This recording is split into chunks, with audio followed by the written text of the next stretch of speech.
pakar virus, dokter. Tadi yang saya katakan, benarkah virus ini bisa bertahan di udara selama 3 jam? Asumsi bahwa dia bisa bertahan di udara dan ngambang-ngambang di mana-mana selama 3 jam, itu sama sekali salah. Oke. Virus itu perlu media untuk bisa bertahan hidup ya. Karena virus itu tidak akan bisa memperbanyak diri di luar tubuh. Kalau masuk ke dalam tubuh, baru nanti bisa memperbanyak diri jadi banyak gitu. Kalau di luar dia tidak bisa, tapi dia perlu media. Nah, medianya yang paling cocok buat virus COVID-19 itu apa? Adalah di droplet. Droplet itu butiran-butiran air yang keluar pada saat ada seseorang yang terinfeksi, kemudian dia bersin dan menyembur. Nah, berarti dia hanya bisa hidup di dropletnya itu. Dan droplet itu akan menyebar dalam jarak ya sebatas radius itu aja 1-1,5 meter. Kalau dia ada di 2 meter, ya dia tidak. Itu sebabnya konsep awal kenapa kita harus memberi jarak. Kenapa? Kontak dekat ya. Iya, supaya kalau misalnya ada yang sakit terus kemudian bersin, tidak nular ke orang yang di dekatnya, kan gitu. Nah, yang lain lagi, kalau kita mau supaya lebih aman lagi, nah yang sakit ya sebaiknya nggak usah main-main keluar, di rumah saja, terus minum vitamin, disehatkan, nanti kalau udah sembuh baru keluar. Kenapa? Supaya bisa meningkatkan kekebalannya di rumah dan juga tidak membahayakan orang lain. Baik, soal penularan virus ini, itu apa saja yang bisa ditularkan, dalam arti apakah kita ketika kena virus di tangan lalu memegang mata, hidung atau rambut begitu, Dok? Sekali lagi, virus selalu butuh media untuk bertahan hidup. Semakin dingin, semakin basah, makin gelap, dia bisa bertahan hidup semakin lama. Di droplet itu basah. Nah, kalau misalnya katakanlah saya ada di dekat sini, kemudian saya bersin misalnya, saya bersin.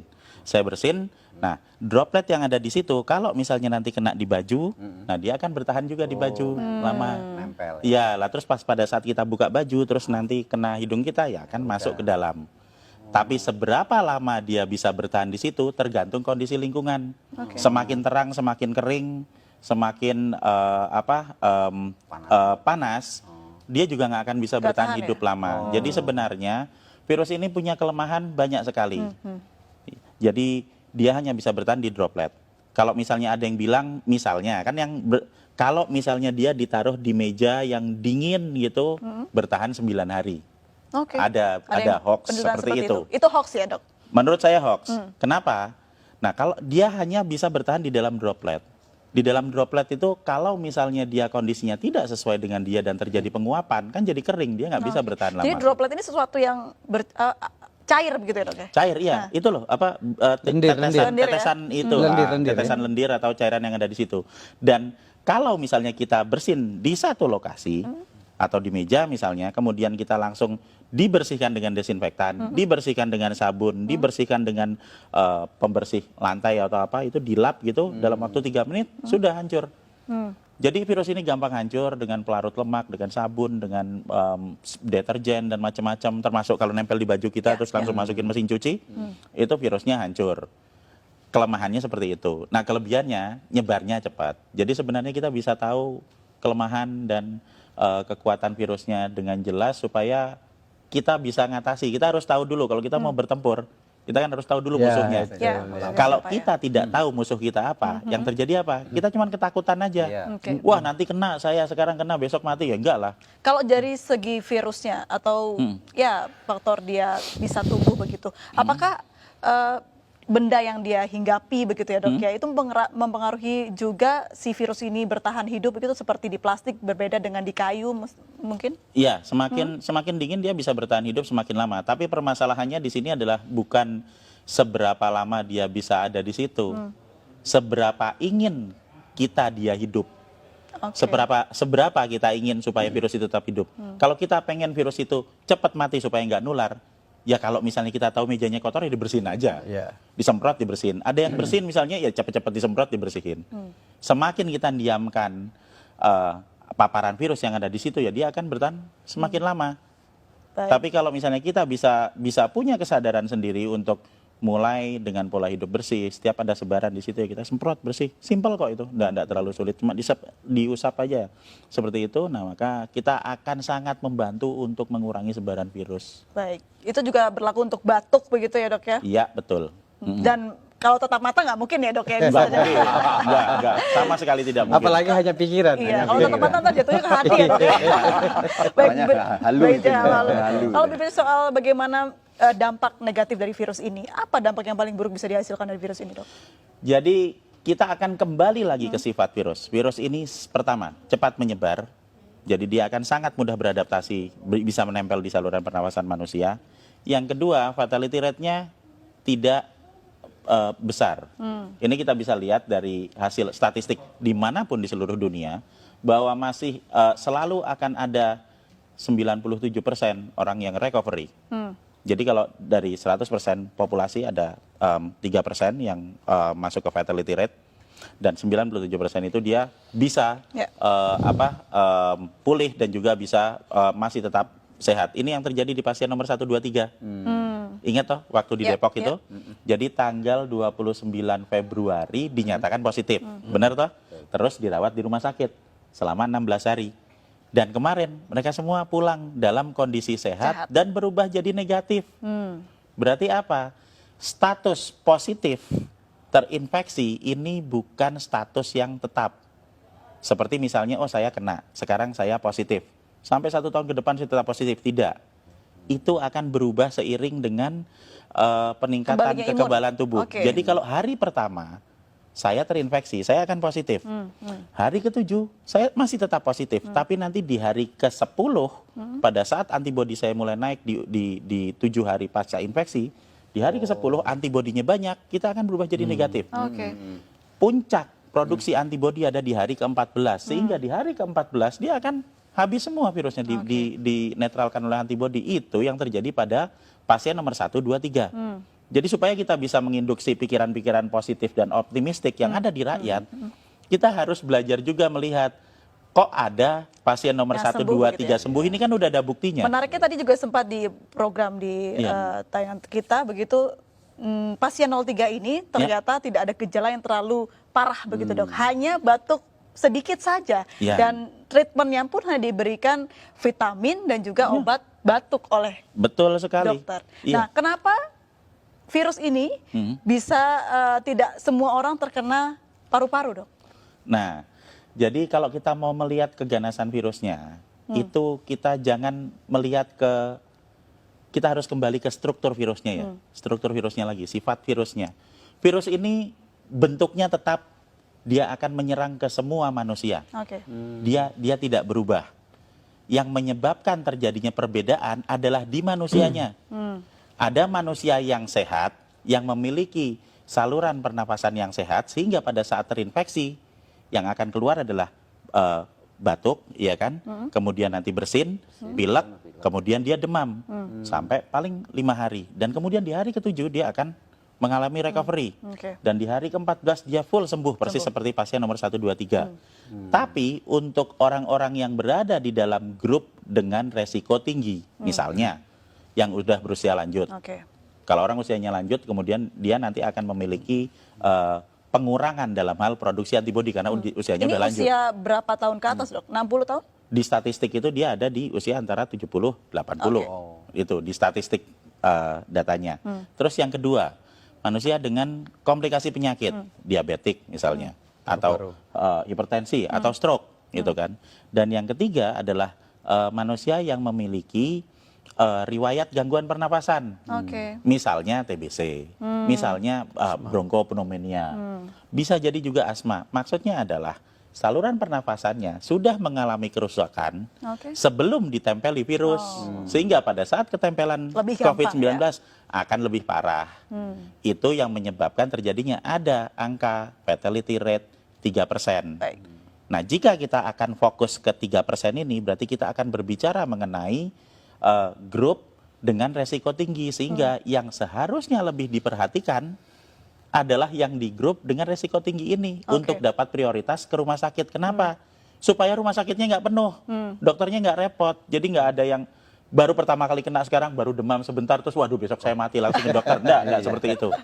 Kita mendahulukan grup dengan resiko tinggi, sehingga tidak semuanya harus masuk rumah sakit. Nah, kita harus memberikan edukasi gimana caranya supaya kita bisa melawan virusnya yang ada di luar tubuh, meningkatkan antibodi yang ada di dalam tubuh secara mandiri, supaya kita semua nanti bisa ngatasi virusnya. Pertanyaannya, ketika seorang yang pasien positif sudah sembuh begitu, Ya. akankah dia bisa positif kembali?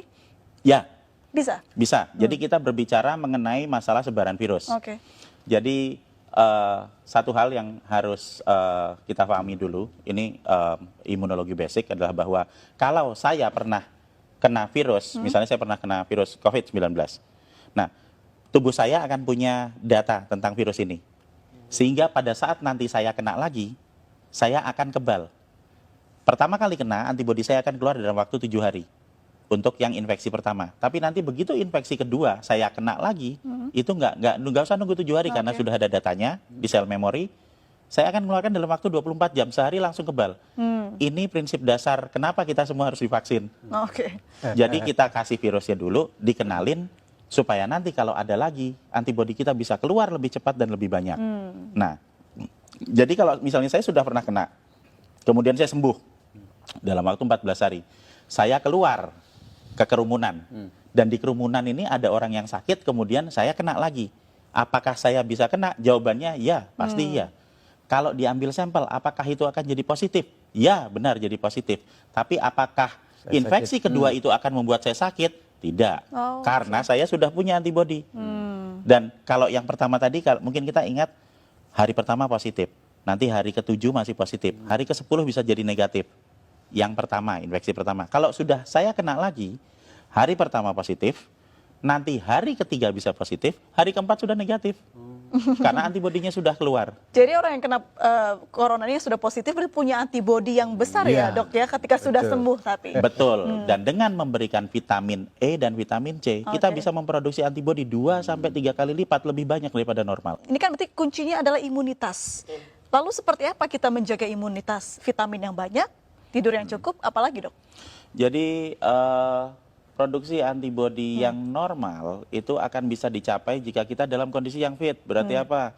Berarti kita ya makan yang benar, kemudian kita istirahat yang cukup. Karena semakin banyak kita bergadang, semakin banyak kita stres dan panik bahwa kita besok mati, Nah, itu ya. itu akan sangat menurunkan produksi antibodi. Berarti gitu. panik benar menurunkan antibodi ya dok? Iya, Oke. lah kan kita jadi panik terus, kemudian kita jadi nggak tidur, Stres kemudian jadinya. kita mau minum nggak enak, makan nggak enak, iya kan? Takut Akhirnya mati. iya kita kurang energi, akhirnya ya nggak ada produksi antibodi.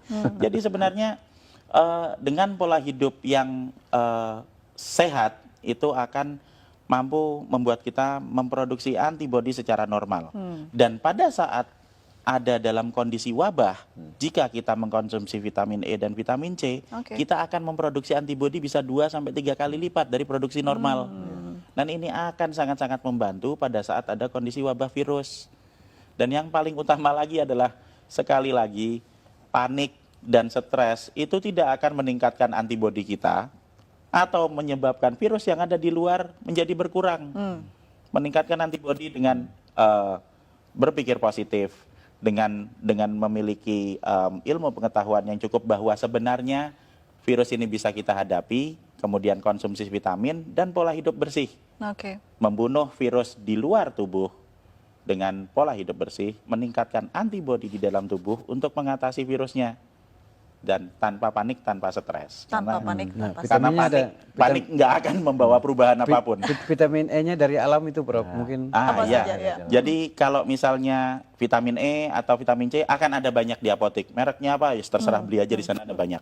Kalau misalnya tidak ada, kita bisa menemui banyak vitamin E itu ada di kecambah atau tauge itu, Oke. brokoli.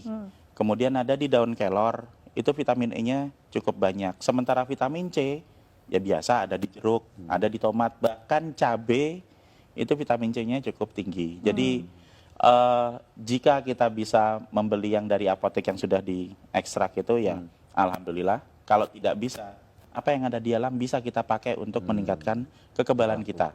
Semua orang, semua penduduk bisa meningkatkan produksi antibodi dan semua orang berhak untuk hidup sehat. Kalau obat tradisional yang sudah banyak dilakukan dibuat masyarakat sampai harga jahe naik begitu dok, apakah itu bisa untuk mengebalkan daya tahan tubuh? Jadi yang jamu, kemudian yang empon-empon dan temulawak itu bisa dipakai untuk meningkatkan stamina tubuh kita. Stamina. Ya, jadi kalau stamina tubuh kita lebih fit, kemudian Waduh, kita ya. bisa lebih sehat, produksi antibodinya akan lebih bagus. Tapi tidak secara langsung berpengaruh terhadap virus atau berpengaruh terhadap peningkatan antibodi. Ya. Kalau mau yang langsung berpengaruh terhadap peningkatan antibodi, ya ditambah vitamin. Jadi vitamin E, vitamin C bagus.